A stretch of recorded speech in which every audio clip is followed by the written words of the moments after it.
शजरे साहिबा, असलम साहब ने जो ये पॉइंट उठाया कि इन कैमरा ब्रीफिंग थी मगर टिकर्स जो थे वो चल रहे थे टीवी चैनल्स पे सब तकरीरों के, और उनको लगता है कि मौलाना साहब की गुफ्तगू को मिस रिप्रेजेंट किया गया।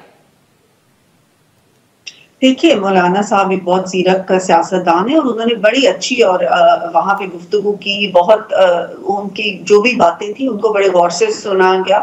तमाम जो अस्करी क़यादत थी उन्होंने भी और तमाम सियासी जमातों ने भी, और उनके मशवरे बहुत अच्छे और बहुत अहम होते हैं हमेशा मुल्क के लिए। अगर उनकी बातों को किसी ने भी किसी भी प्रेस में या किसी तरीके से मीडिया में मिसरिप्रेजेंट किया गया तो मैं भी इसकी मजम्मत करती हूँ। ऐसा नहीं होना चाहिए। एक बात कॉन्टेक्स्ट में होती है और उसको उसी कॉन्टेक्स्ट के अंदर पेश करना चाहिए। अगर एक बात को कॉन्टेक्स्ट से निकाल के पेश करें तो उसकी जो नौयत है वो बदल जाती है, और यही अगर मौलाना साहब ने ये महसूस किया तो मैं समझती हूँ ऐसा बिल्कुल नहीं।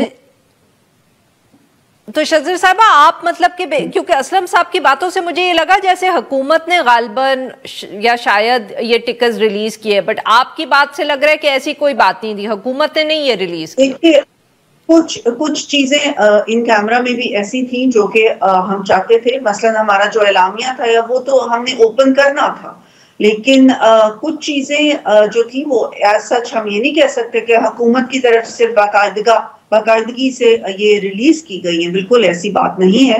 अगर कुछ ऐसी बातें हुई हैं तो वो नहीं होनी चाहिए थी।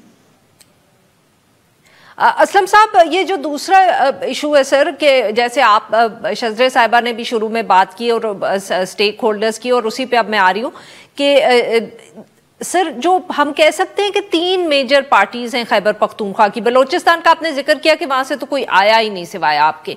केपी से भी जो 3 बड़ी पार्टीज हम कह सकते हैं, एएनपी, आप और खैबर पीटीआई, चाहे पीटीआई ने शिरकत की हो या ना हो, बट आप तीनों का मौक़िफ़ एक है कि ऑपरेशन से मसले हल नहीं हो रहे और नया ऑपरेशन तो सवाल ही नहीं पैदा होता। तो सर क्या आपके ख्याल में हुकूमत को ये पैगाम मिल गया है या अभी भी कोई गुंजाइश है, उनको दोबारा कम्युनिकेशन होना पड़ेगा इस पे? देखिए, ये कुछ बातें ऐसी हैं जो इन कैमरा हुई है, मैं करना तो नहीं चाहता। जो मैंने पार्टी पॉलिसी बताई है उसके मुताबिक तो आप समझ रहे हैं कि ये बातें हुई होंगी।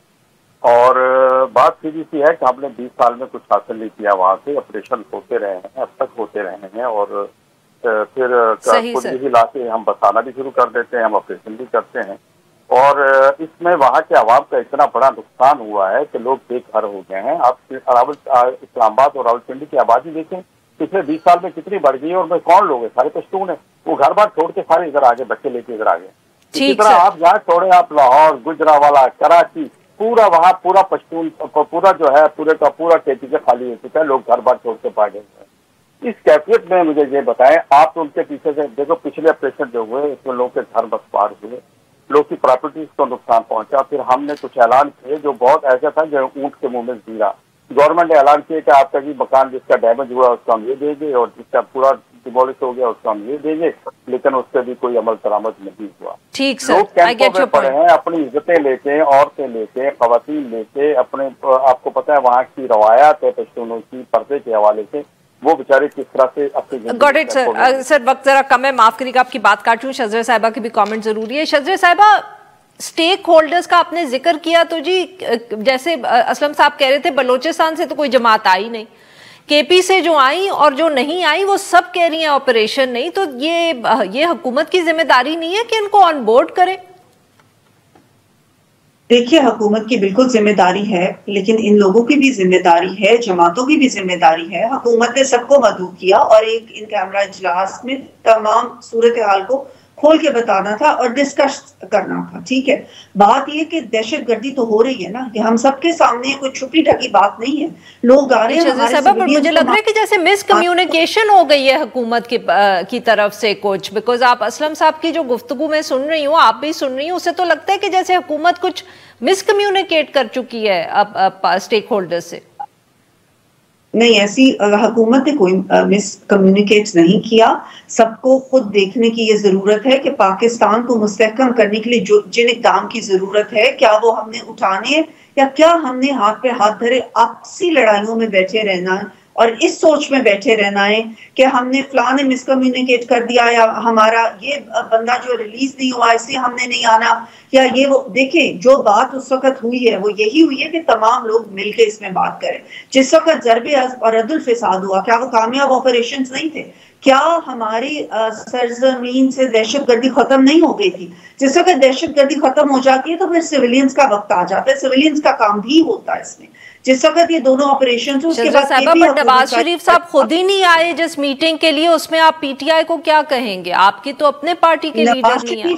देखिए नवाज शरीफ की पार्टी का प्राइम मिनिस्टर बैठा था, नवाज शरीफ की पार्टी का चीफ मिनिस्टर बैठी थी और वो उन्हीं की हिदायत के मुताबिक बैठे हुए थे। तो ये नवाज शरीफ के आने का इसके साथ बिल्कुल कोई मवाजना नहीं बनता कि एक पूरी पार्टी ही ना आए, और वो सिर्फ इस बात पे ना आए कि हमारे लीडर को जेल से रहा करे, 14 साल की सजा हुई है। दूसरी वेरी क्विकली जी, I'm running out of time, शजरा साहिबा माफ करिएगा। असलम साहब, मौलाना साहब को इफ्तारी की दावत है वजीर आजम साहब की तरफ से, या वो तो क्योंकि अब आगे चले गए हैं फॉरेन ट्रिप पे? जी दावत तो थी मौलाना साहब को, लेकिन मौलाना साहब ने फिर ये कहा कि जब मैं अपोजिशन को दूंगा आपकी दावत पहुंच जाए तो फिर लागत की बात नहीं है, और ने भी बात किया लेकिन वो उन्होंने इस वक्त माजरत कर ली कि अब पता नहीं वापस आएंगे तो नई सूरत क्या होगी, तो उस वक्त की सूरत तो यही थी। और मैं फिर एक बात आपसे करना चाहूंगा, असल प्रॉब्लम जो है वेरी क्विकली सर, 30 सेकेंड्स। हाँ कोई बिल्कुल, जो लोग इस वक्त हुकूमत में हैं वो लोग आवाम में नहीं है। प्रॉब्लम ये है आवाम के और इनके दरमियान में एक गैप है जिसको हुकूमत चाहती है फोर्सेस के जरिए पूरा करें। ऐसा मुमकिन नहीं है। आप तो इतना बड़ा हादसा उठता हुआ बलूचिस्तान में कोई एमपीए कोई एमएनए मौके पर मौजूद नहीं गया। आप कुरम में इतने बड़े वाक़यात हुए, कोई एमएनए कोई एमपीए कोई मिनिस्टर कोई चीफ मिनिस्टर वहां नहीं गया।